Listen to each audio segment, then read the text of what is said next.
નમસ્કાર, આપ જોઈ રહ્યા છો બી ઇન્ડિયા. હું છું સરસ્વતી ચંદ્ર આચાર્ય. સ્વાગત છે આપનું ટુ ધ ટોપિકમાં. મિત્રો, અમદાવાદની ખ્યાતિ હોસ્પિટલ કાંડ થયા બાદ ગુજરાત સરકાર જોરદાર એક્શનમાં છે.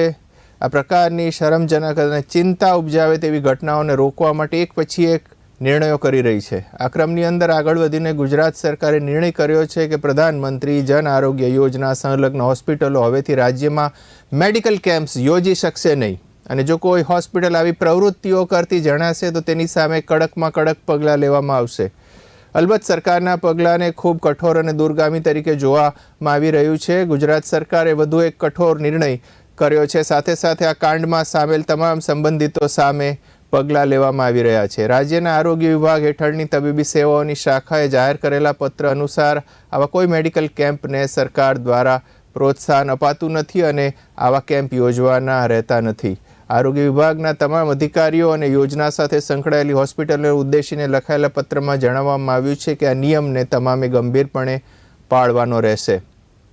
સવાલ એ થાય કે અનેક યોજનાઓ રાજ્ય સરકારની, કેન્દ્ર સરકારની, PM જય સહિતની ચાલી રહી છે, પરંતુ શું એમાં એન્ડ યુઝર્સ પાસે, લાભાર્થી પાસે એનો પૂરેપૂરો જે હિસ્સો પહોંચવો જોઈએ, લાભ પહોંચવો જોઈએ, પહોંચે છે કે કેમ? આ ગંભીર મામલે ચર્ચા કરવા આજે આપણી સાથે જોડાયા છે ભારતીય જનતા પક્ષના નેતા સંજીવ પંચોલી, કોંગ્રેસના નેતા સાગર શાહ, રાજકીય વિશ્લેષક દેવેન્દ્ર આચાર્ય, રાજકીય વિશ્લેષક મુકેશ ઓઝા. આપ સૌનું સ્વાગત છે. આ યોજના સાથે સંકળાયેલી કેટલીક હોસ્પિટલો દર્દીઓને શોધવા અને તેમના પર ઓપરેશન કરીને યોજના હેઠળથી જ સરકાર પાસેથી પૈસા પડાવવાના આશયથી મેડિકલ કેમ્પ યોજે છે એવું સરકારે માન્યું છે અને ગરીબ દર્દીઓને શિકાર પણ બનાવે છે. આ પ્રવૃત્તિ પર નિયંત્રણ લાવવા માટે આ નિયમ લાગુ કરાયો છે અને સરકારના નિર્ણયને ઉપયોગી પણ ગણવામાં આવે છે, કેમ કે રાજ્યને હચમચાવી મૂકનાર બનાવ બાદ સતત પગલાં લેવામાં આવી રહ્યા છે. ખ્યાતિ હોસ્પિટલ કાંડમાં આરોપી ડૉક્ટર પ્રશાંત વજીરાણી પર પણ સકંજો કસાયો છે. કોર્ટે પ્રશાંત વજીરાણીના 21 નવેમ્બર સાંજે 4 વાગ્યા સુધીના રિમાન્ડ મંજૂર કર્યા છે. આરોપી ડૉક્ટરની પૂછપરછમાં ચોંકાવનારા ખુલાસા થઈ શકે છે. તો આ તરફ ખ્યાતિ કેસ બાબતે સરકાર તરફથી સ્પેશિયલ પબ્લિક પ્રોસિક્યુટર તરીકે વિજય બારોટની નિમણૂક કરવામાં આવી છે. પોલીસની પ્રાથમિક તપાસમાં ઝડપાયેલા ડૉક્ટર પ્રશાંતને હોસ્પિટલમાં વિઝિટિંગ ડૉક્ટર તરીકે એક એન્જિયોગ્રાફી દીઠ 800 રૂપિયા અને એન્જિયોપ્લાસ્ટી દીઠ રૂપિયા 1500 મળતા હતા. તો આ તરફ ખ્યાતિ મલ્ટી સ્પેશિયાલિટી હોસ્પિટલમાં PMJAY યોજના અંતર્ગત વર્ષ 2021થી કરેલ ઓપરેશનની વિગતો પણ હવે પોલીસ તપાસ કરશે.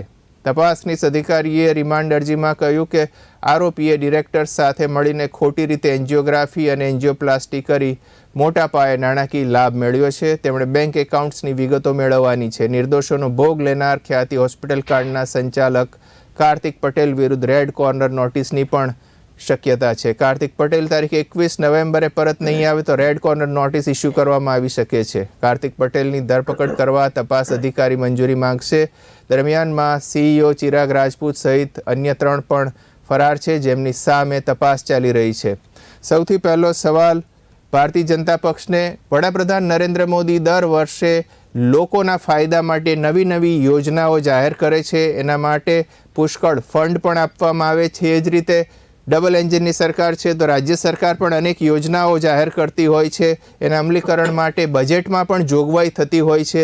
પરંતુ હવે આ કાંડ આવ્યા બાદ સવાલ એ થાય કે શું આ બધી જાહેરાતો, જોગવાઈઓનું યોગ્ય અમલીકરણ થાય છે કે કેમ, અને એનો લાભ છે એ યોગ્ય લાભાર્થીઓ સુધી પહોંચે છે કે પછી ક્યાંક વચ્ચે દલાલોને જ ફાયદો થાય છે? સંજીવ પંચોલી. સરસ્વતી ચંદ્ર, આ ખ્યાતિ હોસ્પિટલનો જે કિસ્સો છે એ ખૂબ જ હચમચાવી મૂક્યો છે અને ઘણી બધી ડિબેટ્સ આ છેલ્લા 4 દિવસથી 3 દિવસથી જ્યારથી આ કાંડ થયો છે ત્યારથી વિવિધ ચેનલોના માધ્યમ દ્વારા કરવામાં આવ્યું છે. જ્યારે કાંડ થયો એ દિવસે જ્યારે ડિબેટ કરવામાં આવી ત્યારે પણ મેં કહ્યું હતું કે એવી કોઈ સજા હોય કે જે ફાંસી કરતા પણ અઘરી સજા હોય તો એ આ લોકોને આપવી જોઈએ. અને સરકારે આજે આ જે બધા જ છે એને પકડી અને ડોક્ટર વજીરાની કે જે ગોલ્ડ મેડલિસ્ટ ડોક્ટર કહેવાય છે, તો એમણે પણ એમનો એક દુરુપયોગ કર્યો છે એમની આવડતનો અને પૈસા કમાવાનું એક સાધન બનાવ્યું છે. કારણ કે માનનીય પ્રધાનમંત્રી શ્રી એ છેવાડાના વ્યક્તિના આંસુ લૂછવા માટેની આ યોજના બનાવી છે. કારણ કે આપણે બધા જાણીએ છીએ કે 5-6 લાખ રૂપિયાનો ખર્ચો ક્યારે કોઈ ગરીબ પરિવારમાં આવે તો એને તમામ વસ્તે ઘર, ઝવેરાત જમીન બધું ગીરવે મૂકવું પડતું હોય છે અને શુશ્રૂષા કરવી પડતી હોય છે. સરકારની આ યોજનાને સામે કેટલાક લેભાગુ ટ્રસ્ટો અથવા તો આવી ખ્યાતિ જેવી હોસ્પિટલોએ જે આ કાર્ય કર્યું છે એ ખૂબ નિંદનીય છે અને સરકારના આ પગલાને વધાવી લઈએ છે. આમ જોવા જઈએ તો સરકાર દ્વારા અનેક યોજનાઓ છે, પછી એ પીએમ જનધન યોજના હોય કે પછી પીએમ આવાસ યોજના હોય, મુખ્યમંત્રી આવાસ યોજના હોય, આખી સરકારી યોજનાનું જો લિસ્ટ હું વાંચવા બેસીશ તો લગભગ આપણા ડિબેટનો સમય પૂરો થઈ જશે. પરંતુ જે દર્શક મિત્રો જોઈ રહ્યા છે એમણે જો સરકારી યોજનાની માહિતી જોવી હોય ને કોને માહિતી મળે, કેવી રીતે મળે, ક્યાંથી મળે, તો એના માટે ગૂગલ પ્લે સ્ટોર પર જઈને સરકારી યોજનાની માહિતી એવું લખશે તો એક મોબાઈલ એપ આવશે અને એ મોબાઈલ એપમાં સંપૂર્ણ સુંદર રીતે ખૂબ જ ડિટેલમાં આખી બધી વિવિધ યોજનાઓની માહિતી છે. અને તમે જ્યારે પ્રશ્ન કર્યો કે વચગાળાના લોકો પૈસા લઈ જાય છે, હવે જ્યારે હોસ્પિટલ્સ હોય છે તો કોઈ પણ હોસ્પિટલમાં ઓપરેશન કરાવી અને એ ઇન્સ્યોરન્સ કંપનીને એની જાણ કરવાની હોતી હોય છે, એટલે એ કામ હોસ્પિટલ દ્વારા થાય છે. પરંતુ અહીંયા લાભાર્થીઓને જે રીતે છેતરવામાં આવ્યા છે કે એક મેડિકલ કેમ્પ કરીએ ગામમાં અને પછી 20 લોકોને લઈ આવવા અને પછી 7 લોકોને એન્જિયોપ્લાસ્ટી કરવી, જેમાંથી 2ના મૃત્યુ થવા, એ ખરેખર એક લોકોને છેતરવાનું કામ કર્યું છે. એમનું હું તો કહીશ કે મર્ડર કરવામાં આવ્યું છે. એટલે ખૂનના ગુનામાં જે સજા થતી હોય એના કરતા પણ વિશેષ સજા થવી જોઈએ, કારણ કે આનાથી એક સમાજમાં દાખલો બેસે. જે લોકો આ રીતે ગેરમાર્ગે સમાજને દોરીને ધંધો કરી રહ્યા છે તો એ તમામ લોકો આમાં પકડાય એવી મારી પણ એક ભારતીય જનતા પાર્ટીના કાર્યકર તરીકે મારી લાગણી છે. અને 439 જેવી ડાયરેક્ટ બેંક ટ્રાન્સફર યોજનાઓ છે જેમાં લાભાર્થીઓને ડાયરેક્ટ લાભ થતો હોય છે. સામાન્ય રીતે ઉચ્ચ જાતિનો વિદ્યાર્થી હોય તો એને વિદેશ લોનના અભ્યાસ અર્થે જ્યારે લોન મળે છે તો ડાયરેક્ટ બેંક ટ્રાન્સફરથી એના ખાતામાં થાય છે. અત્યારે પણ જે ગરીબોને પૂર આવ્યું ત્યારે લોન મળી, અથવા તો ખેડૂતોને પાક માટેની જ્યારે લોન મળતી હોય છે, અથવા તો એમને સહાય મળતી હોય છે, અથવા તો અતિવૃષ્ટિ કે અનાવૃષ્ટિના કારણે સહાય મળતી હોય છે, તમામ રકમ ડાયરેક્ટ બેંક ટ્રાન્સફર દ્વારા ખાતામાં જમા થતી હોય છે. પછી એ ખૂબ જ લોકપ્રિય યોજના આપણે કિસાન માટેની સન્માન નિધિ હોય કે એવી ઘણી અસંખ્ય યોજનાઓ છે, લાડલી બહેન બાળકી યોજના હોય, વૃદ્ધ સહાય પેન્શન હોય, આવી અનેકોનેક યોજનાઓ સરકાર દ્વારા કરવામાં આવી છે. ખૂબ લાંબી લિસ્ટ છે.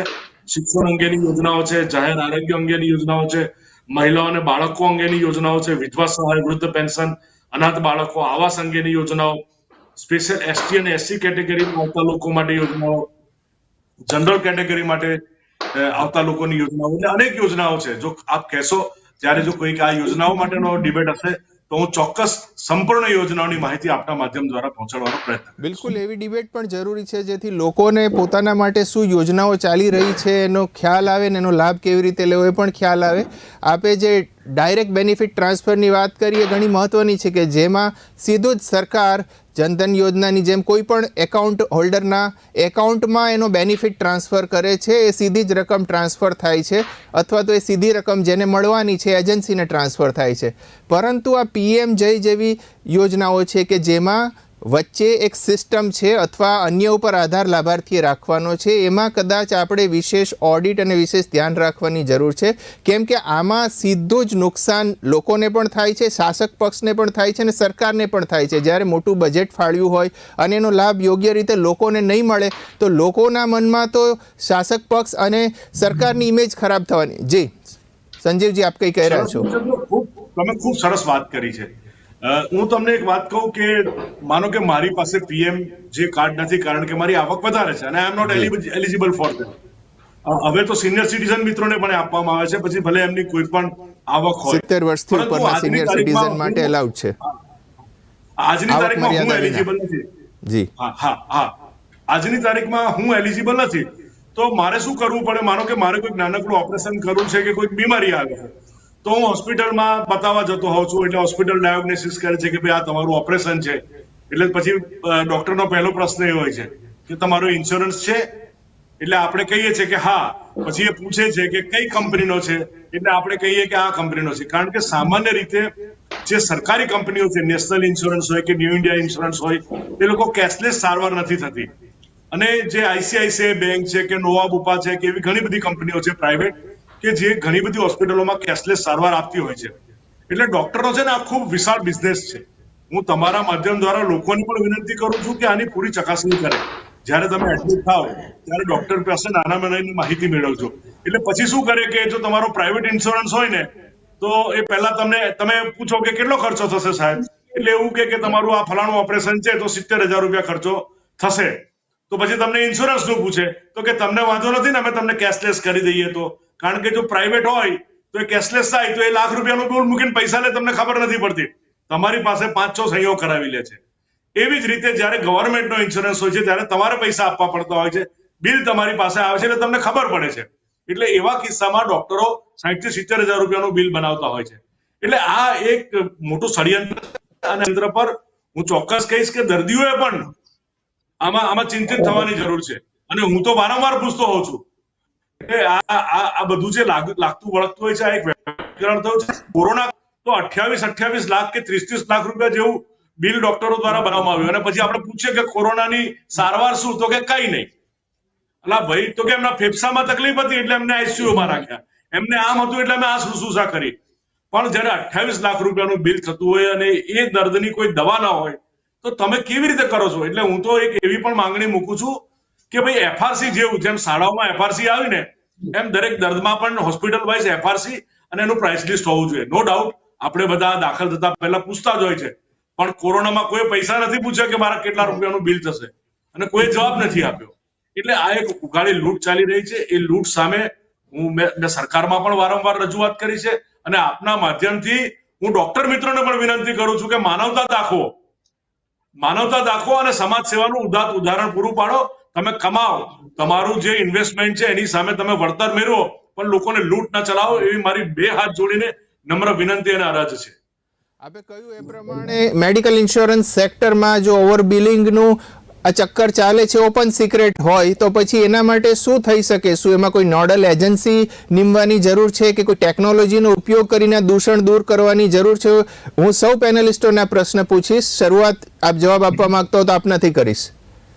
એટલે એમાં એવું હોતું હોય છે કે કોઈ પણ ઇન્સ્યોરન્સ કંપનીમાં જ્યારે ઇન્સ્યોરન્સ મુકાય તો એનો કન્સલ્ટન્ટ હોતો હોય છે, એનો એક વચ્ચે ડોક્ટર હોતો હોય છે, કે એ ડોક્ટર જ હોય છે અને એને ખબર હોતી હોય છે બધા રોગ બાબતે.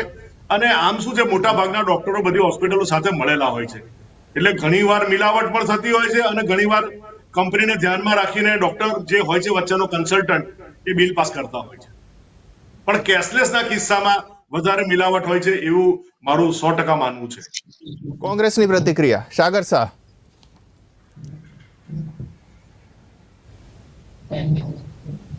વાત 100% કહેવી છે, અને આ એક પ્રવક્તા તરીકે નહીં કે કોઈ પાર્ટીના પ્રવક્તા તરીકે નહીં, પણ એક નોર્મલ માણસ તરીકે, કારણ કે આ વસ્તુ એ પોલિટિકલ કરતા એક સામાન્ય માણસના જીવન સાથે જોડાયેલી છે. ગુજરાતની 27 વર્ષથી ચાલતી સરકારમાં ઘણી બધી ઘટનાઓ બની છે. ચાહે આપણે હરણી બોટકાંડની વાત લઈ લઈએ, સુરતની વાત લઈ લઈએ, રાજકોટની વાત લઈ લઈએ, મોરબી, આવી અનેક ઘટનાઓ બની છે અને બધાએ જોઈ છે, ને એમાં કમ્બાઈન એટલે કે કલેક્ટિવ મૃત્યુ થયા છે લોકોના, બરાબર છે.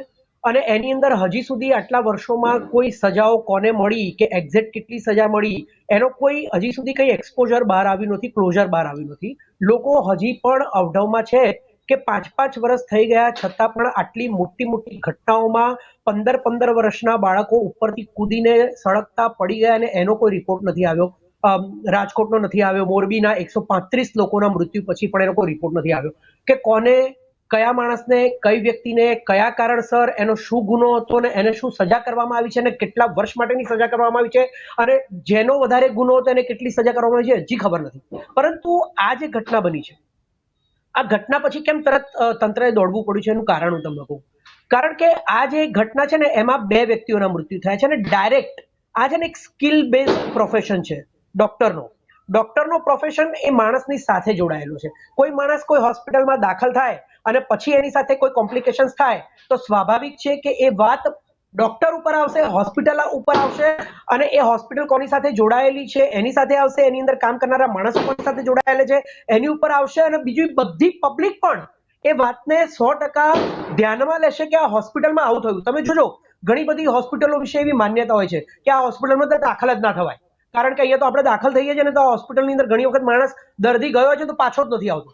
તો આજે મેડિકલનો અને મેડિકલની અંદર કોઈ ઓપરેશન કરતા થતા કોમ્પ્લિકેશન્સ ની સાથે જે જોડાયેલી વાત છે એક સામાન્ય માણસની સાથે જોડાયેલી છે. અને જ્યારે આ 19 લોકોને એન્જિયોગ્રાફી અને એન્જિયોગ્રાફી પછી જરૂર હતી કે નહોતી અને પછી એન્જિયોપ્લાસ્ટી કરી નાખવામાં આવી, એટલે એક જાતનું ઓપરેશન કરી નાખવામાં આવ્યું. અને તમને કહું કે બાયપાસ સર્જરી તો હાર્ડેસ્ટ ઓપરેશન છે, પરંતુ આ કઈ એન્જિયોપ્લાસ્ટીનું ઓપરેશન એ કઈ સામાન્ય માણસ નથી. તમે જે લોકોએ એન્જિયોપ્લાસ્ટી કરાવી છે એને પૂછજો કે એના હાથમાં જ્યારે કાણું પાડીને એ જે સ્ટેન્ટ હોય છે એ જ્યારે પસાર કરીને છે અહીંથી લઈને આખો પાછળથી લઈને એ હાર્ટ સુધી જે પહોંચાડવામાં આવે છે, તમે નહીં માનો એ માણસોનું અડધું શરીર આખું લોથપોથ થઈ જાય છે. એને પૂછજો, એ તો કહે છે કે મને આ સ્ટેન્ટ અંદર મુકાઈ ગયા પછી નવું જીવન મળ્યું છે. એટલે કે ઓપરેશન સક્સેસફુલ થયા પછી પણ દર્દી અર્ધમુઆ જેવો થઈ જાય છે, કારણ કે આમાં તમે કોઈ એનેસ્થેસિયા આપી શકતા નથી. આમાં આ ડાયરેક્ટ લાઈવ જતી હોય છે તમારા શરીરમાંથી, નસમાંથી એ સ્ટેન્ટ, અને પછી મૂકવામાં આવે છે. એટલે ઘણા બધા ઓપરેશનો જે હાર્ડેસ્ટ હોય છે, બાયપાસ સર્જરીમાં પણ એનેસ્થેસિયા હોય છે, પણ આમાં કોઈ એનેસ્થેસિયા જેવી વસ્તુ હોતી નથી ને માણસ જીવતો જાગતો ડોક્ટરની સામે બેઠો હોય છે ને ત્યારે એનામાંથી આ પસાર થઈને જાય છે. જીવતે જીવત ઓપરેશન સક્સેસફુલ થયા પછી પણ એની હાલત ખરાબ થઈ જાય છે. અને જ્યારે બે માણસો મરી ગયા અને બીજા 5 જણા એ ક્રિટિકલ કન્ડિશનમાં છે, તો ઓબ્વિયસલી આખા ગુજરાતની અંદર આ વાતો ઉડી છે. અને એ દિવસે સવારના પોરમાં જ અમારા પ્રવક્તા કોઓર્ડિનેટર હેમાંગ રાવલે જ્યારે આનો વિડીયો બનાવ્યો અને પછી કોંગ્રેસે પ્રેસ કોન્ફરન્સ કર્યું, પછી આજે ચારે બાજુ આનો મુદ્દો છે, આ મુદ્દો એટલો બધો ઊંચો થયો છે જેના કારણે આજે તરત આ વાત ઉપર સરકારે પગલા લેવાની જરૂર પડી છે. બાકી જો આ વાત કોઈ ઘટના સાથે હોત અથવા તો આ વાત કોઈ કલેક્ટિવ એક્સિડન્ટ સાથે હોત, તો એને એક્સિડન્ટ કહીને, જેમ કે પેલા પઠાણનું મૃત્યુ થયું પરંતુ એની અંદર આવતી હતી તો ખેપ, રાજસ્થાનથી ખેપ આવતી હતી, તો તમને તો ખબર જ હોવી જોઈએ ને કેટલાય જિલ્લાઓ અને કેટલી જગ્યાઓથી ગાડી પસાર કરીને તમારા ગુજરાતમાં હજારો લાખો રૂપિયાનો દારૂનો વેપલો થઈ રહ્યો છે. અને પછી કહી દીધું કે ભાઈ આ તો એક્સિડન્ટ હતો ને પેલો પોલીસ કર્મી એક્સિડન્ટમાં મરી ગયો, અને એની ઉપર એવી કલમો લગાડવામાં આવી છે કે ભાઈ ખાલી એને 5 વર્ષની સજા થાય કે આ થાય. પણ તમે મોટી કલમો પણ લગાડી શકતા હતા, જે એક્સિડન્ટ થાય એ લોકો હજી પકડાયા નથી.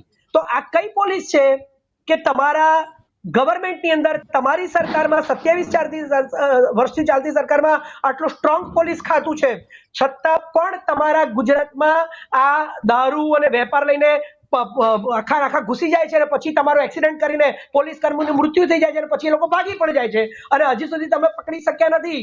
અને તમે નવરાત્રીમાં પણ જોયું કે બળાત્કાર ઉપર બળાત્કારો થયા છે. તો ગુનાઓ થાય છે, ઘણી બધી લૂપ હોલ્સ છે, બધી યોજનાઓની અંદર ભ્રષ્ટાચાર થાય છે, કરપ્શન થાય છે, કોઈને સજા મળતી નથી, વર્ષોના વર્ષો વીતી જાય છે. તો બધું છે જ, વારે અનેક ડિબેટોમાં આપણે બોલીએ જ છીએ, બૂમો પાડીએ છીએ, પછી કહે છે કોંગ્રેસના પ્રવક્તા બૂમો પાડે છે. પરંતુ આ તો છે ને દર્દી સાથે થયું, માણસ સાથે થયું અને ડોક્ટર દ્વારા થયું, એટલે છેતરાઈ ગયાની ભાવના આવી ગઈ. અને એટલા માટે આ મુદ્દો જ્યારે ઉભો થયો છે ને એટલે તરત આ ઘણા બધા નિયમો બનાવવાની જરૂર પડી છે, એટલે બનાવ્યા છે.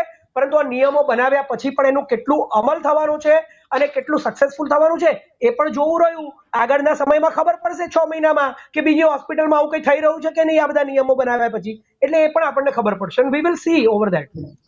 દરમિયાનમાં આપણી પાસે સમાચાર આવી રહ્યા છે જૂનાગઢથી, જ્યાં આયુષ હોસ્પિટલમાં પણ આવો વિવાદ થયો છે. વેરાવળના એક મહિલા દર્દીની હાલત અત્યારે ત્યાં અત્યંત ગંભીર છે. હૃદયની સારવારને બદલે તેણીનું મગજનું ઓપરેશન કરી નાખવાનો આક્ષેપ થયો છે. હાલતા ચાલતા આ વૃદ્ધા અચાનક કોમામાં સરી પડ્યા. વૃદ્ધાના પરિવારજનોએ ભારે હોબાળો મચાવ્યો અને ત્યારબાદ હોસ્પિટલ મેનેજમેન્ટ દ્વારા ઓપરેશન ચાર્જ વેવ કરવાની પણ ઓફર કરવામાં ઇનકાર કરવામાં આવ્યો અને રહેવા જમવા માટેની પણ સુવિધા એક્સટેન્ડ કરવામાં આવી. અલબત્ત હાજર ડૉક્ટરો અત્યારે દર્દીની ત્યાં શું પરિસ્થિતિ છે એ અંગે કોઈ જ ફોડ પાડતા નથી, કશું જ જણાવતા નથી, એવા દર્દીના પરિવારજનોનો આક્ષેપ છે. રાજકીય વિશ્લેષક મુકેશ ઓઝા પાસે જઈશ આપની પ્રતિક્રિયા સમગ્ર મામલે.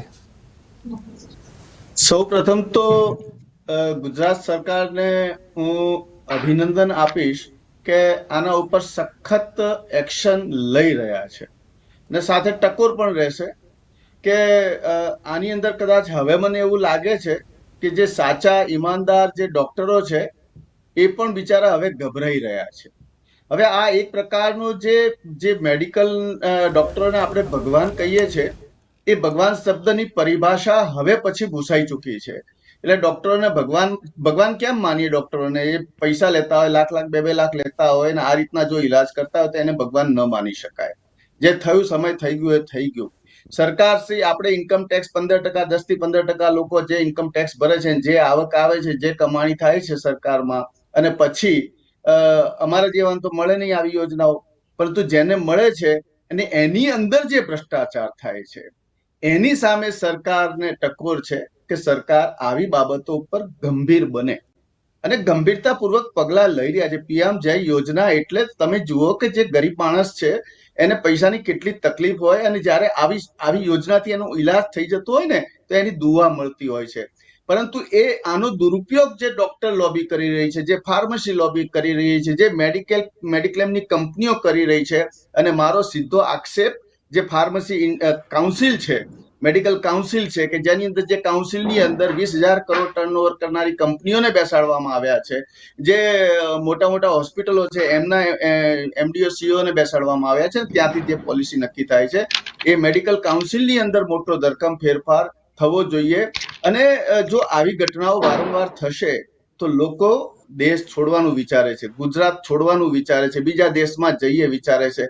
અને સ્વીકાર્ય હોવું જોઈએ સરકારને કે સતત જ્યારે આંકડાઓ વધતા હોય, ગુનાખોરીના આંકડા વધતા હોય, ભલે આપણે દારૂબંધી ન દબાવી શકીએ ત્યાં સુધી તો ચાલી જશે, બીજા બળાત્કાર ન અટકાવી શકીએ ત્યાં સુધી તો ચાલી જશે, પરંતુ લોકો જેના ઉપર ભરોસો મૂકી અને જ્યાં ઈલાજ કરાવવા જાય છે ને ત્યાં જો આ પ્રકારના નકલી સ્ટેન્ડ મૂકી દેવા અને 3 કલાકની અંદર માણસ મરી ગયા, પહેલા તો એની પાસે પૈસા મરી ગયો છે અને પછી પૈસા આવી જાય છે, લોકોના 6-6, 8-8 કલાક બીજા દિવસે પૈસા આવે. આમને ત્યાં કોઈ માણસ બેસાડેલો રાખેલો હોય ગવર્મેન્ટમાં કે જે પૈસા પાસ કરતો હોય, આ બાજુ બિલ મૂકે, કલાકમાં પૈસા આવી જાય અને કલાકમાં ઈલાજ થઈ જાય. આ બધું દેખાયું છે, આ રિપોર્ટ્સની અંદર આવ્યું છે. અને જ્યારે સરકાર પોતે સ્વીકાર કરી રહી છે કે આની અંદર 19 લાવ્યા અને 7 સ્ટેન્ડ મૂકવામાં આવ્યા અને 2 ની હાલત ગંભીર થઈ અને લગભગ કોઈને સ્ટેન્ડ મૂકવાની જરૂર હતી નહીં.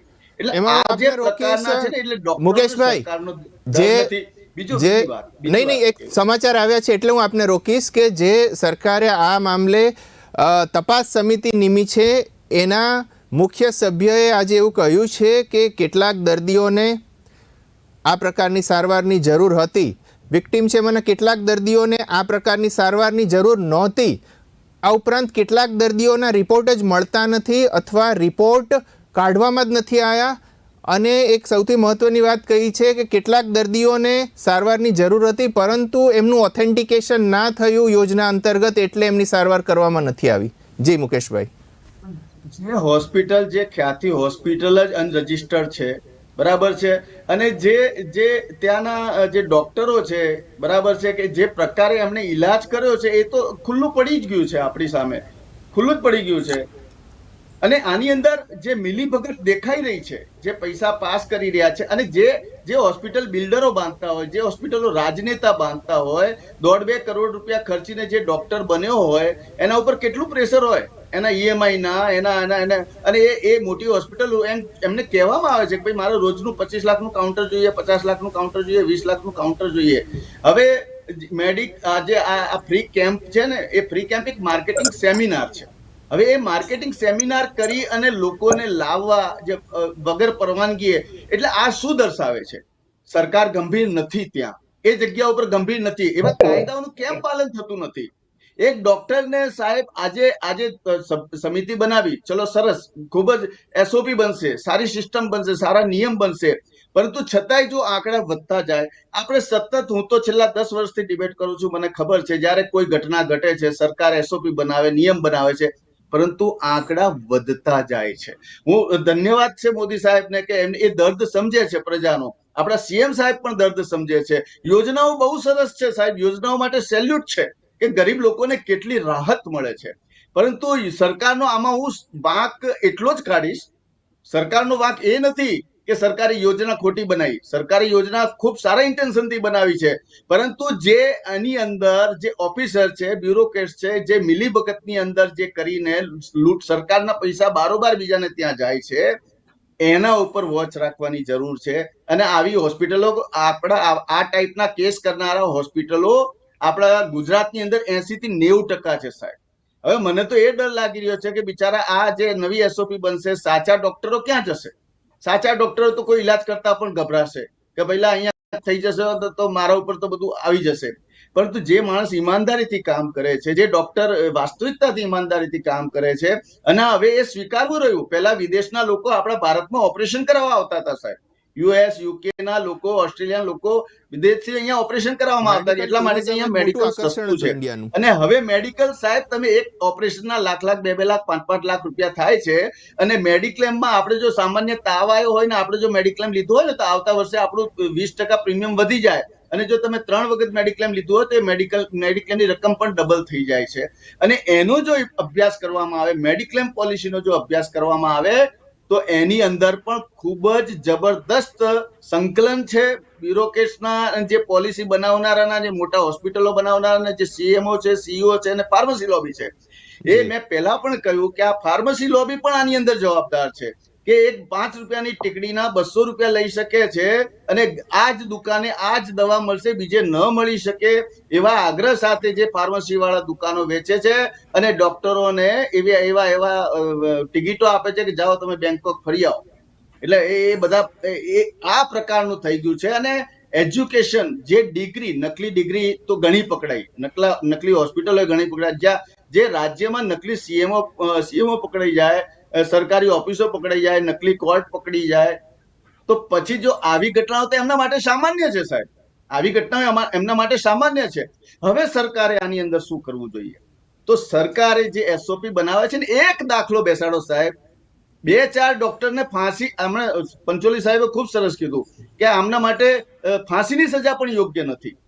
તો સાહેબ એમને રોડ ઉપર મૂકી દો અને પબ્લિકના ટોળા મૂકી દો કે ભાઈ આ ડોક્ટરનો હવે તમે ઈલાજ કરો, તમે ઓપરેશન કરો. તમે જ ઓપરેશન કર્યું હતું ને, હવે આ ડોક્ટરોને તમે ઓપરેશન કરો. સાહેબ ડોક્ટરો એટલા સુધરી જશે સાહેબ, એકવાર પરમિશન તો આપો. એટલે ડોક્ટરોને એ ડર બેસાડવો ખૂબ જ જરૂરી છે.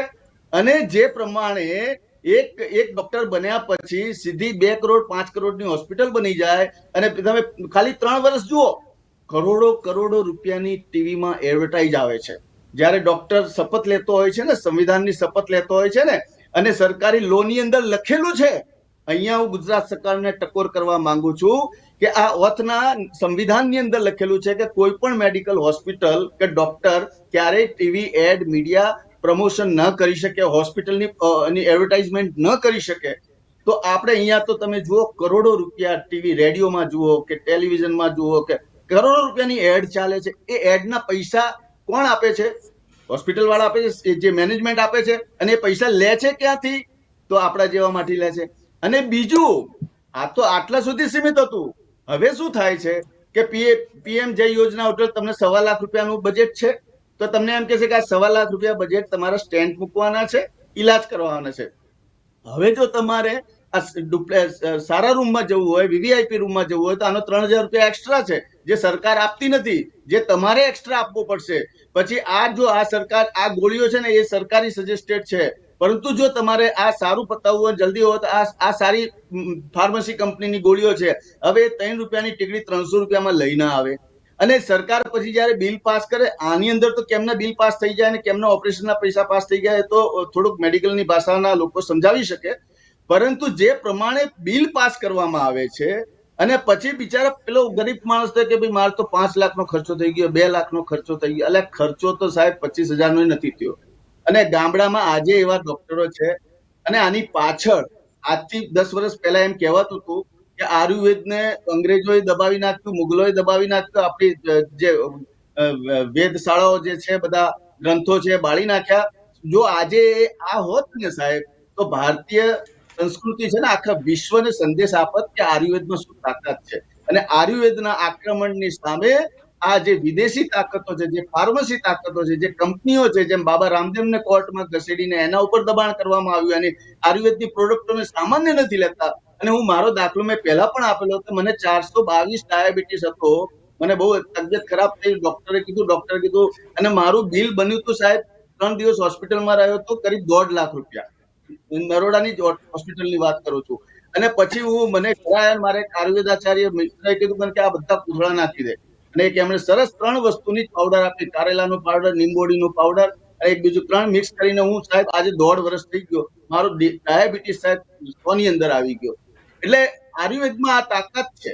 પરંતુ જયારે આયુર્વેદની વાત કરે એટલે પેલા ડોક્ટરો કે જો સાહેબ અમારી જવાબદારી નહીં હો, પછી કઈ થઈ જશે તો મને જ ડોક્ટર ગભરાવે કે જો આની અંદર બહુ ખાતરી રાખવી જોઈએ. આ ડોક્ટરનું માનવું જોઈએ સાહેબ, હું એમ નથી કહેતો કે ના માનવું જોઈએ, પરંતુ એમની પાછળના જે ઇન્ટેન્શનો છે સાહેબ, એક હોસ્પિટલની અંદર જ પાછી ફાર્મસીની દુકાન હોય, એની જ દુકાન હોય એટલે હવે પેલો કે ભાઈ જાઓ ત્યાંથી બાજુમાંથી દવા લઈ આવો, અને દવા બી તમારે બિલ પણ છેલ્લે જયારે તમે હોસ્પિટલમાંથી ડિસ્ચાર્જ થાઓ ત્યારે તમારે ચૂકવવાના આવે છે. આ પદ્ધતિને બદલવાની જરૂર છે. સરકાર આની અંદર એ નજર નાખે તો ચોક્કસ આની અંદર મોટો ફેરફાર આવી શકે એવું મને લાગવો પડશે. ને એક દાખલો બેસાડી દો, ભારતીય જનતા પાર્ટીની ગુજરાત સરકારની ડબલ એન્જિનની સરકારની એક જ વિનંતી છે કે 1-2 દાખલા તો એવા બેસાડો સાહેબ કે લોકો થરથરે, ગુના કરતા થરથરે. એક હમણાં સાગરભાઈએ કહ્યું કે ભાઈ દારૂનો વેપલો ચાલે છે, રોજની 2000 ગાડીઓ આવે છે અને એ 2 ગાડી પકડવી જ પડશે, બતાવવી જ પડશે. પબ્લિકને મૂર્ખ ન સમજે સરકાર. પબ્લિકને બધી જ ખબર હોય છે કે 100 ગાડી રોજ 500 ગાડી આવતી હોય ને તો 2-4 ગાડી પકડીને છાપામાં હેડલાઈન બતાવવી પડે સાહેબ કે અમે 500 લીટર દારૂ પકડ્યો, 1000 લીટર પકડ્યો, 2000 લીટર પકડ્યો. શું તમે પબ્લિકને મૂર્ખ સમજી બેઠા છો? કેટલો દારૂ વેચાય છે? રાજસ્થાન કરતા 13% દારૂ ગુજરાતની અંદર વેચાતો હોય એને દારૂબંધી કહેવાય? ન કહેવાય. બળાત્કારના કેસ થાય, ચલો આ સબ્જેક્ટ એનો નથી, મારો વિષય મેડિકલનો છે એટલે આપણે એના ઉપર ચર્ચા આપીએ. પણ આમાં સરકારના ડાયરેક્ટ હું કોઈ અધિકારીને ઉપર બ્લેમ નથી કરતો, એમને શાબાશી જ આપીશ કે ખરેખર એવો ચિંતન પણ કરે છે, એના ઉપર એક્શન પણ લે છે. હર્ષ સંઘવી સાહેબે જે પોલીસ ડિપાર્ટમેન્ટ માટે કીધું કે મારું પરિવાર, મારો પોલીસ પરિવાર, પણ પોલીસ વાળો જ જયારે એકબીજાને એક સામાન્ય બાબતની અંદર 4 સેકન્ડના બોલચાલીની અંદર 13 સેકન્ડમાં ખૂન કરીને જતો રહે, એ પોલીસ પરિવારની હવે એ સમજવા જેવું છે કે લોકોની માનસિકતા કેમ બદલાઈ રહી છે. આ માનસિકતા કરોડો રૂપિયાના જે મોંઘવારી વધે છે, બધાને રાતોરાત કરોડપતિ થવું છે, ચાહે ડોક્ટર હોય, પોલીસ વાળો હોય કે ગમે તે હોય.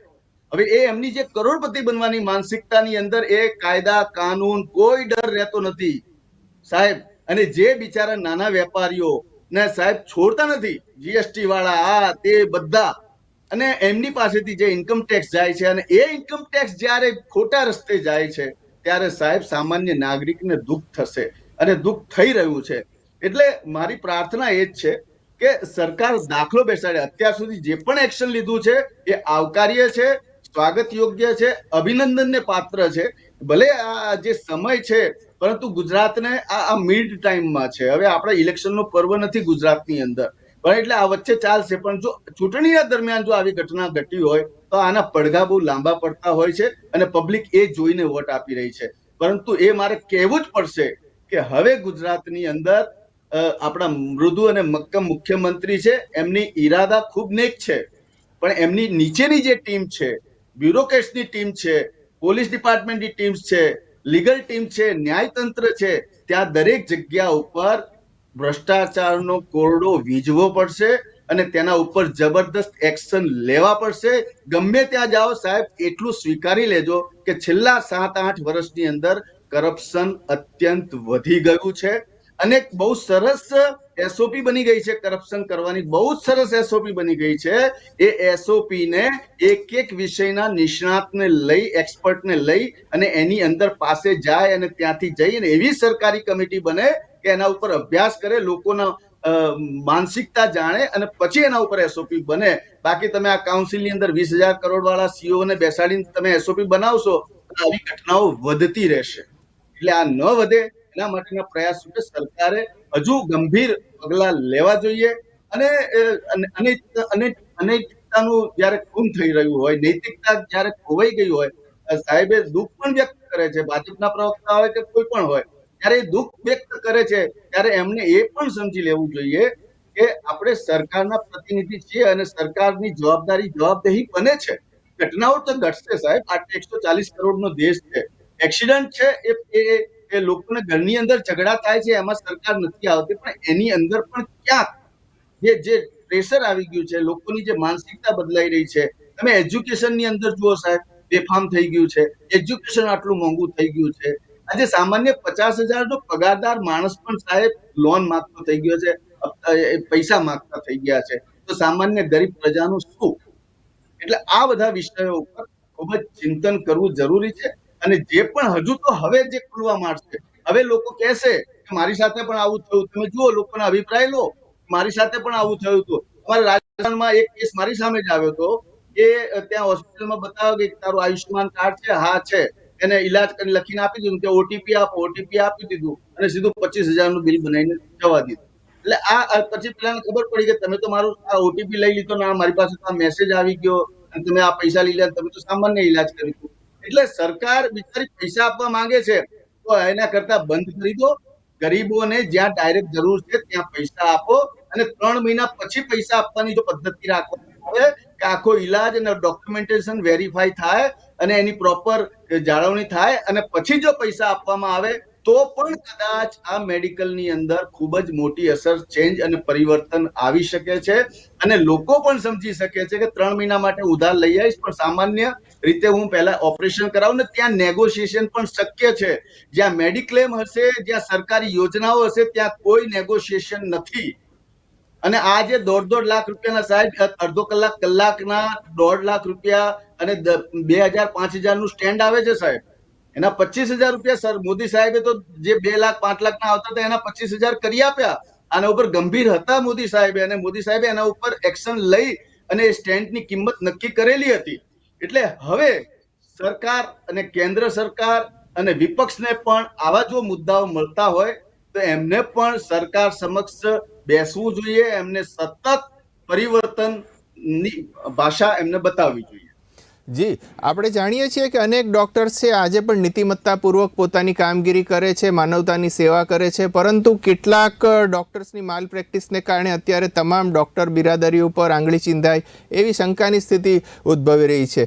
દેવેન્દ્રભાઈ આચાર્ય, આપણી પાસે દેશમાં ન્યાયતંત્ર છે, એ સિવાય આપણી પાસે અનેક એજન્સીઓ છે, કોમ્પ્ટ્રોલર એન્ડ ઓડિટર જનરલ છે, CAG, ઇન્ટરનલ ઓડિટ છે, યોજનાઓના ઓડિટ માટે થર્ડ પાર્ટી ઓડિટની વ્યવસ્થા છે, વિજિલન્સ છે, સંસદીય અને વિધાનસભા ગૃહોની જાહેર હિસાબ સમિતિઓ છે અને વિપક્ષ પણ છે. આ બધું છે, છતાં પણ સરકારની યોજનાઓમાં ગેરરીતિઓ કેમ થાય છે? આર્થિક ગેરરીતિઓ કેમ થાય છે? આનું મૂળ કારણ છે કે માણસ પોતે માણસ રહ્યો નથી. માણસ પોતે જ ભ્રષ્ટ બની ગયો છે.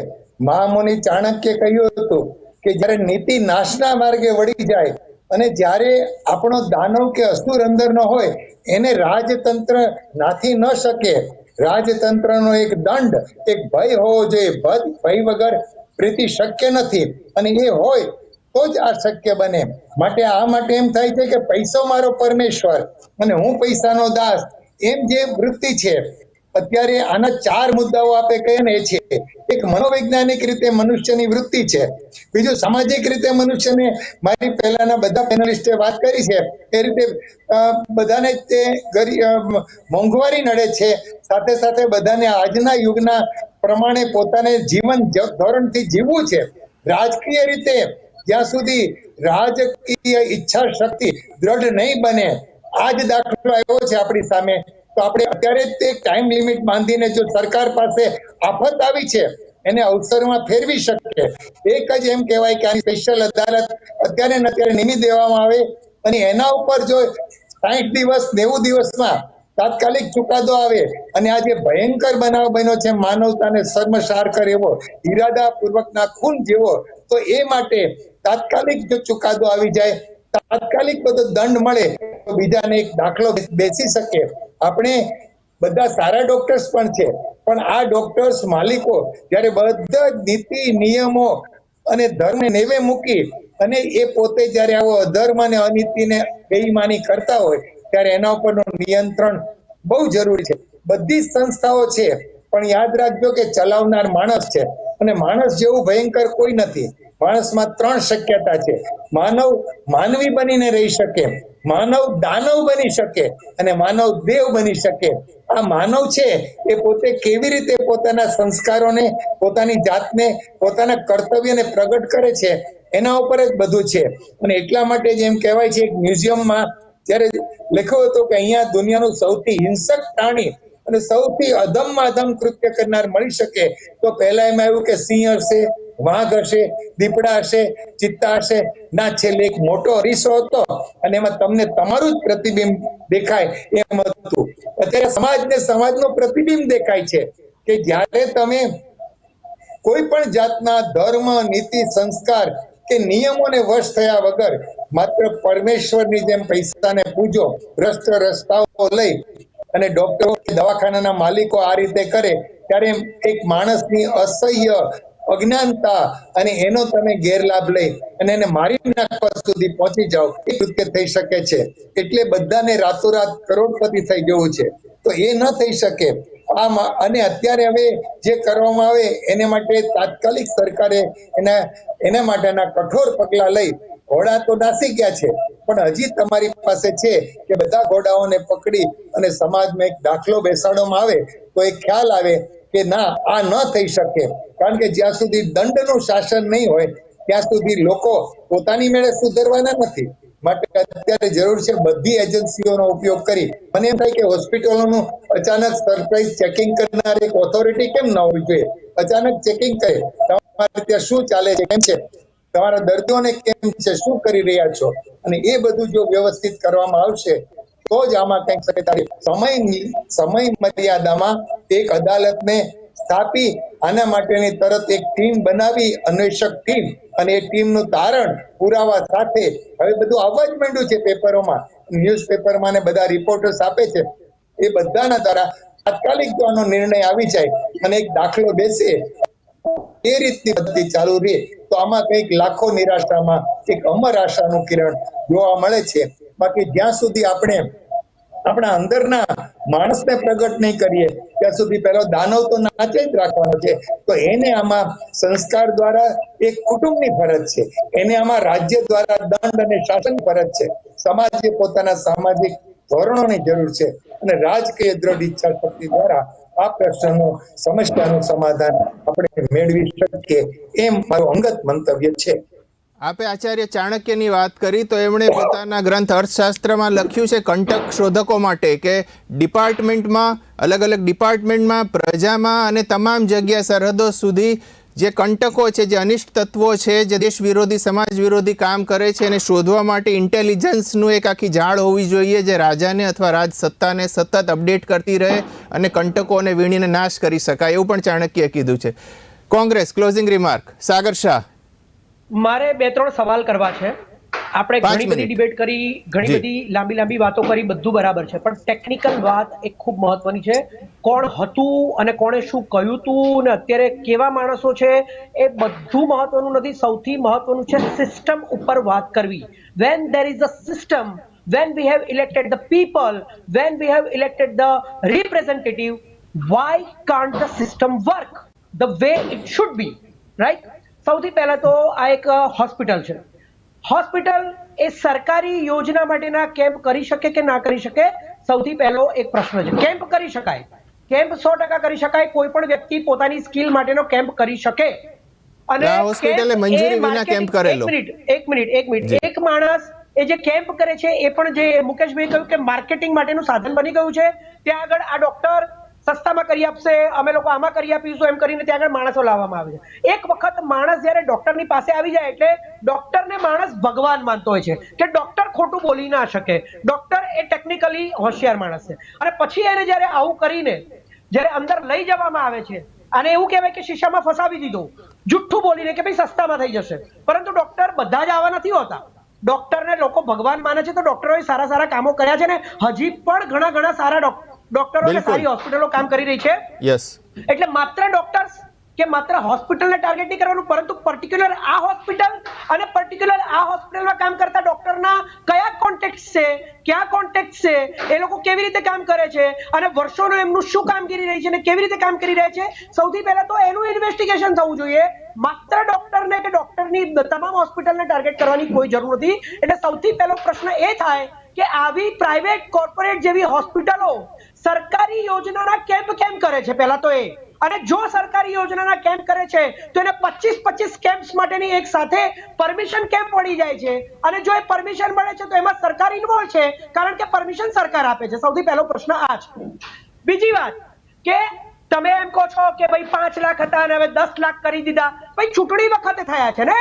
અત્યારે મહારાષ્ટ્ર, ઝારખંડ, પછી દિલ્હીમાં, પછી ઉત્તર પ્રદેશમાં સતત બેક ટુ બેક ઇલેક્શન્સ આવી રહ્યા છે. તમે 10 વર્ષ પહેલા પણ કરી શકતા હતા 70 વર્ષના લોકો માટે. તમે ત્યારે નથી કર્યા, તમે ત્યારે સરકારમાં આવી ગયા હતા ને. પરંતુ ચૂંટણી લક્ષી જાહેરાતો કે 70 વર્ષના લોકોને 10 લાખ રૂપિયા મફત. તમે કહો છો ગરીબો માટે સારું. અરે પણ તો હોસ્પિટલો છે ને, વીએસ હોસ્પિટલ છે, સરકારી હોસ્પિટલ, સિવિલ હોસ્પિટલ છે. આખા ગુજરાતમાં દરેકે દરેક જિલ્લામાં, તાલુકામાં સરકાર કેમ હોસ્પિટલો બનાવીને એની અંદર તદ્દન મફત દરેક ઓપરેશન કેમ નથી કરાવતી ભાઈ? પરંતુ એ કહેવાય સરકારે કર્યું અને આ કહેવાય કે નરેન્દ્ર મોદીએ કર્યું. વ્યક્તિલક્ષી લાભો આપવાના, વોટ્સ મેળવવાના, સરકારો બનાવવાની, સરકારી હોસ્પિટલો નહીં બનાવવાની, પ્રાઇવેટ અને કોર્પોરેટ હોસ્પિટલો બનાવવાની. Totally contradictory. કારણ કે સરકારી હોસ્પિટલો બનતી નથી એટલે સરકારમાં મફત ઓપરેશનો થતા નથી. સરકાર એને પ્રોત્સાહન આપતી નથી. પ્રાઇવેટ હોસ્પિટલો મોટી મોટી 15-20 જણા ભેગા થઈને લાખો કરોડોની બનાવી દો છો અને પછી એની અંદર તમે એમ કહો છો કે નરેન્દ્ર મોદીએ 5 લાખની સારવાર આપી, 10 લાખની સારવાર આપી, તો આપો ને હોસ્પિટલમાં સરકારી. શરમ નથી આવતી સરકારને કે નરેન્દ્ર મોદીએ 10 લાખ રૂપિયા આપ્યા છે? છેલ્લી 2 મિનિટ સાગરભાઈ. તો આના ઉપર વાત થવી જોઈએ. ઓકે. વ્યક્તિલક્ષી નથી આ વસ્તુ. તમે કરપ્શન કરો છો, સિસ્ટમ કરપ્શન કરે છે. અરે આ લોકો મરી જાય છે, માણસના મૃત્યુ થાય છે, તો માણસે બોલવું પડશે કે નહીં? ખાલી સારી સારી વાતો, બે બાજુ વાતો કરવાની, સરકારની વાહવાહી કરવાની, સરકારને કહે છે કે આપો ને દાખલો આપો. દેખાડવું પડશે. શું દેખાડવું પડશે? સર્વનાશ કરવો પડશે દારૂનો. દેખાડવાનું ના હોય, બે બસો પકડવાની ના હોય. You have to remove. દારૂ બંધી હોય તો દારૂ બંધ થવો જોઈએ. અને સરકારી હોસ્પિટલો આપવાની હોય તો સરકારી હોસ્પિટલમાં દરેક પ્રકારના મફત ઓપરેશનો આખા ગુજરાતને, આખા ભારતને, દરેક રાજ્યોમાં મળવા જોઈએ. This is the reality. Private હોસ્પિટલો બને છે, સરકારી હોસ્પિટલો નથી બની રહી અને લાભ એક વ્યક્તિ લઈ જાય છે કે મેં યોજના આપી અને સરકાર has to do it. What are you talking about? અને પબ્લિક મરી રહી છે. સારી સારી વાતો નહીં કરો, રિયાલિટી બોલો. સંજીવ પંચોલી, આપની ક્લોઝિંગ રિમાર્ક 5 મિનિટ. જે રીતે ભાઈ બહુ આક્રોશથી વાત કરે છે, બિલકુલ માણસનું મૃત્યુ થયું છે, 19 માણસો ફસાયા છે. શાંતિ રાખો, હું જવાબ આપું છું ને. તમે શા માટે બૂમો પાડો છો? તમારી એનર્જી શા માટે વેસ્ટ કરો? મારા ગુજરાતના નાગરિકોનું મૃત્યુ ચીટિંગથી થયું છે. આ સરકારી આજે હોસ્પિટલ છે એનું એસોસિએશન ભારતીય જનતા પાર્ટીના મોટા મોટા નેતાઓ સાથે છે એવું સામાન્ય પબ્લિક કહી રહી છે. એટલા માટે આ બૂમો પાડી રહ્યા છો. આપનો અવાજ બંધ કરો તો હું બોલી શકું. ડબલ સાઇડેડ ડિબેટો નહીં કરવાની, સત્ય બોલવાનું અને સોલ્યુશન લાવવાનું. બરાડા શા માટે પાડો છો? તમારા પડોશી આવીને તમને તમારા પડોશી આવીને તમને બોલશે ભાઈ, આટલું બધું શા માટે આક્રોશમાં શા માટે આવો? જરા મનથી વાત કરો, જરા મગજથી વાત કરો, અવાજથી શા માટે વાત કરો? બિલકુલ મગજથી વાત કરી. તમે બધાએ છે ને ડબલ સાઇડેડ વાત કરી. મેં મગજથી અને દિલથી વાત કરી. I have talked. તમે જરા શાંતિથી વાત કરો, તમને હાર્ટ એટેક ના આવી જાય ભાઈ. એટલે નહીં આવે. તમે મારું બ્લડ પ્રેશર ચેક કરો. તમે સાચું બોલો, સાચું બોલો. આ હોસ્પિટલનું કનેક્શન કોની જોડે છે? શાંતિથી બોલો તો તમને તમારું બ્લડ પ્રેશર ચેક કરાવો. શા માટે આટલા બધા અકળાઈ જાવ? હોસ્પિટલના કનેક્શન કયા નેતાઓ સાથે છે, કોને આપતા જાય છે, કોણ એની સાથે જોડાયેલું છે? શા માટે આટલા બધા અકળાવ છો? શા માટે આટલા બધા અકળાવ છો ભાઈ?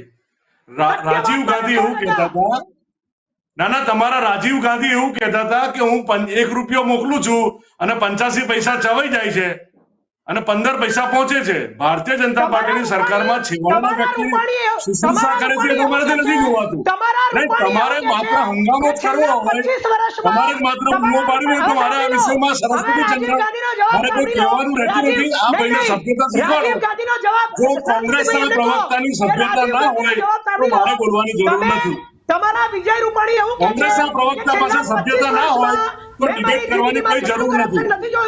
એટલું કરપ્શન મેં ગુજરાતમાં કોંગ્રેસના પ્રવક્તા પાસે ડિબેટ કરવાની સભ્યતા ના હોય તો આનો કોઈ મતલબ નથી ભાઈ. અજીત પવાર જેવા માણસ એમ કહે છે. સાગરભાઈ, આપણે ડિબેટને અહીંયા પૂરી કરવી છે કે ભારતીય જનતા પક્ષની પ્રતિક્રિયા સાંભળવી છે? નહીં, મારી એક છેલ્લી સાંભળી લો. એમણે રાજીવ ગાંધીનું ઉદાહરણ આપ્યું. એના માટે હું શાંતિથી કહું છું કે રાજીવ ગાંધી તો સાચું કહેતા હતા કે હું આખો રૂપિયો મોકલું છું. અહીંયા નરેન્દ્ર મોદી એવું કહે છે કે 70 લાખ કરોડનું કરપ્શન કરનાર અજીત પવારને હું જેલમાં મોકલીશ ને 48 કલાકની અંદર મહારાષ્ટ્રમાં મોટું પદ આપે છે. અમારા પ્રધાનમંત્રી તો કરપ્ટેડ નહોતા, નીચે કરપ્શન હતું. તમારા તો પ્રધાનમંત્રી કરપ્ટેડ છે. હવે આપણે એમને સાંભળી લઈએ. આખે આખું રાહુલ ગાંધી અને સોનિયા ગાંધી હજુ પણ જમાનત પર છે ભાઈ નેશનલ હેરાલ્ડની. તમે કોપરસ્કાન કરે છે, તમે આકાશથી પાતાળ સુધીના ભ્રષ્ટાચાર કર્યા છે. અને હવે ચૂપ રહો ને ભાઈ, હવે ચૂપ રહો. આપણે આ ચર્ચા છે એ મુદ્દા માટે કરી રહ્યા છીએ. બી ઇન્ડિયા પર ટુ ધ ટોપિકમાં આપણે આ ચર્ચા કરી રહ્યા છીએ. વધારે મુશ્કેલી બોલતા આવડે છે. અમદાવાદની ખ્યાતિ હોસ્પિટલ કાંડ બાદ અને એટલા માટે જે સવાલ ઉઠ્યો છે, સરકારી યોજનાઓના ફંડના દુરુપયોગ માટેની ચર્ચા કરી રહ્યા. પીસીઆર તમે મ્યુટ કરો સાગર શાહને. સરકારને મત આપ્યો છે ને એટલા માટે આજે ભારતીય જનતા પાર્ટીની સરકાર છે. તમને સભ્યતા ના આવડતું હોય તો ઘેરેથી શીખીને આવો. આ તો બતાડી દીધું તમને મેં. એટલે સભ્યતા ના આવડતું તો શીખીને આવો. તમારો સમય ભાઈ, તમે આ લોકોનો અવાજ બંધ કરો, કાં તો આવા લોકોને ડિબેટમાં બોલાવવાનું બંધ કરો. નાગા મેડિકલ માફિયાઓ જોડે આપણે આ ચર્ચાને અત્યારે અહીંયા પૂરી કરીએ છીએ. મને લાગે છે આપણે અલગ દિશામાં જઈ રહ્યા છીએ. ટુ ધ ટોપિકમાં આપણે મુદ્દાસર ચર્ચા કરીએ છીએ. સવાલ છે યોજનાઓના દુરુપયોગનો.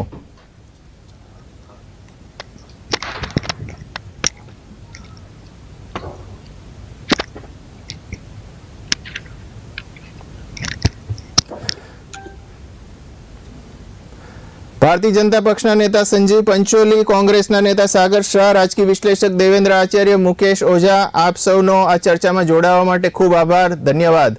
દર્શકો, અમદાવાદની ખ્યાતિ હોસ્પિટલ કાંડ બાદ ગુજરાતની સરકાર એક્શનમાં છે અને હવે એક પછી એક નિર્ણયો લઈ રહી છે. આ ક્રમની અંદર આગળ વધીને ગુજરાત સરકારે નિર્ણય લીધો છે કે પ્રધાનમંત્રી જન આરોગ્ય યોજના સંલગ્ન હોસ્પિટલ્સ હવેથી રાજ્યમાં મેડિકલ કેમ્પ યોજી શકશે નહીં.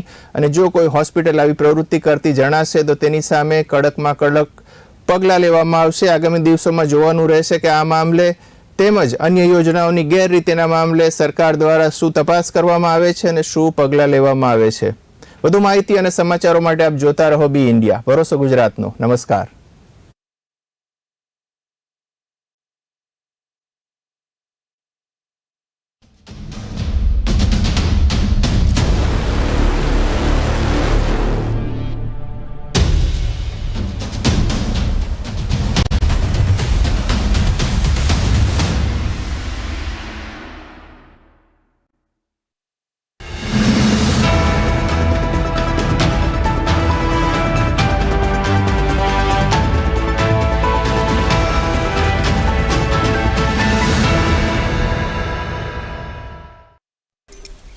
ત્રણ લીટર કે 6?